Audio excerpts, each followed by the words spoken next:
Le Soudan du Sud procède à la réorganisation de son infrastructure aéronautique pour affirmer le contrôle de son espace aérien. Juba a en effet signé un contrat avec le spécialiste de la gestion de l'espace aérien NAVPAS pour mettre en place une infrastructure au sol qui améliorera la capacité du pays à gérer le trafic aérien et à générer davantage de revenus grâce aux services de navigation. Selon les autorités, cette réorganisation de l'infrastructure aérienne du pays permettra d'attirer plus de compagnies aériennes et d'investissements dans le pays. Avec la nouvelle technologie automatisée, le Soudan du Sud pourrait potentiellement gagner des dizaines de millions de dollars par an en frais de survol.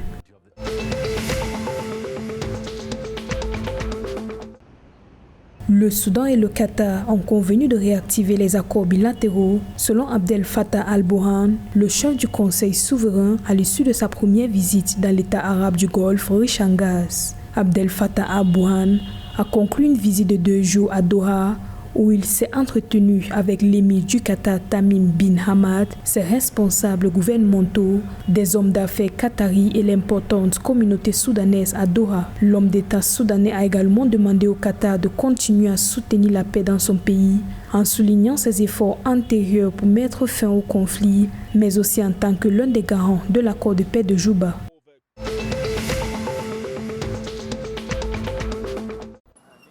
Suite à la baisse des cas d'infection au Covid-19, l'Ouganda veut assouplir ses mesures de restriction. Le ministère d'État chargé des Affaires intérieures a déclaré le 8 avril que la mission de travail Covid-19 passait en revue toutes les procédures opérationnelles standards ainsi que le couvre-feu nocturne mis en place pour contenir la propagation du virus. Les députés ougandais souhaitent que le gouvernement assouplisse certaines des mesures de prévention et revoie l'heure du couvre-feu à 23h contre 21h auparavant, dans un contexte marqué par le recul du nombre de nouvelles infections et de décès dans ce pays.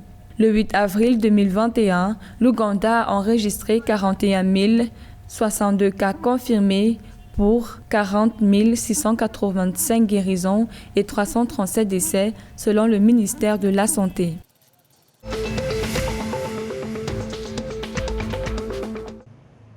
Le Kenya s'est fixé pour objectif de devenir le hub en Afrique de l'Est en matière d'importation de gaz de pétrole liquéfié. Dans ce pays, la consommation de ce combustible a en effet augmenté de façon exceptionnelle au cours des dernières années grâce à un cadre juridique adapté à l'amélioration des infrastructures d'importation et de distribution. Le Kenya est donc à pied d'œuvre pour que cette capacité d'importation suive la croissance de la consommation intérieure et anticipe la demande future. Le pays qui compte plus de 54 millions d'habitants, s'attend à enregistrer une hausse de la consommation annuelle de GPL par tête pour atteindre 8 à 9 kg d'ici 2050.